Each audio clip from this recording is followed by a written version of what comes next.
My name is Trooper Matt Warren. I've been with the Connecticut State Police since October of 2008. I've been a dog handler with the Connecticut State Police since January of 2014. That's when I was given my dog, and that began a 16-week training process through patrol school for him and I. And after that, we were both very fortunate enough to be selected for search and rescue. Porter and I, he lives with me, and 24/7, round the clock, anywhere I go, he goes. Whether it's the grocery store or the gym, things like that. He comes with me, and when we go to work, we work, and as soon as we're done work, we come home. I take my uniform off. He takes his collar off, and he's a normal dog at that point.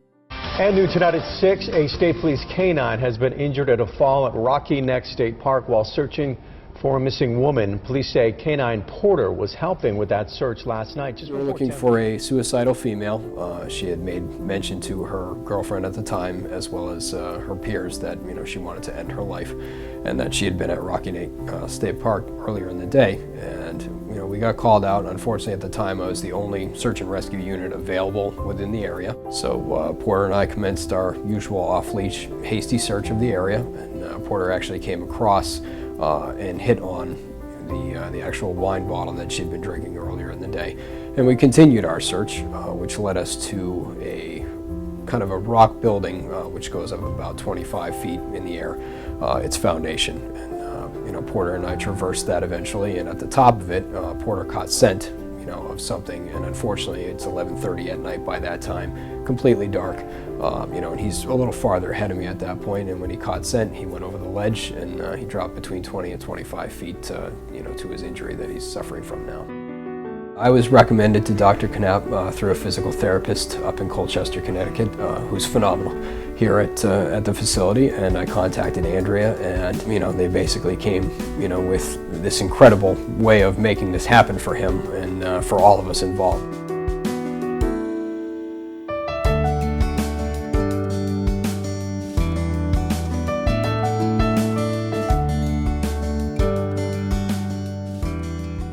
Immediately coming in here, Dr. Knapp spent some time with my dog, obviously testing his range of motion, testing him to see what possibilities we could explore. And the fact that he was in agreement with me on the conservative approach first and willing to explore different avenues than just sticking pins and needles in him, that first impression alone, hit very well with me.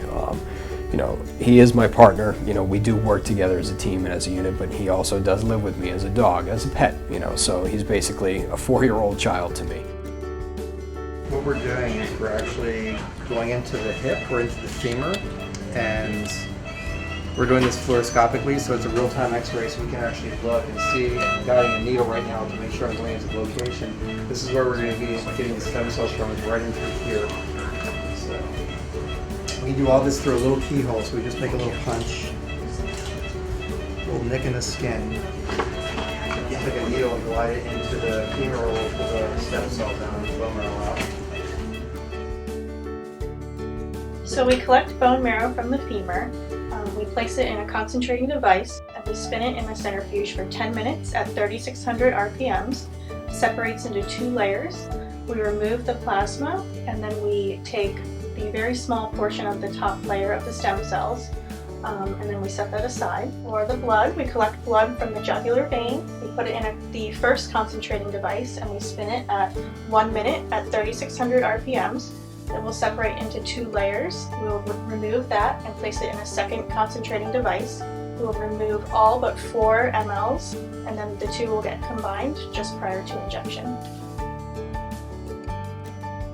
That kind of care, the kind of effort that the staff put forth to put this together in such an incredibly small amount of time, this all took place literally within a week and a half from start to finish, to me getting down here and him getting treated. It's second to none. At the end of the day, this was something where they reached out to us, and it really was a home run. I couldn't possibly have said no to this, and I would have done anything. I would have driven across the earth itself just to make this happen for him. So it was just incredible.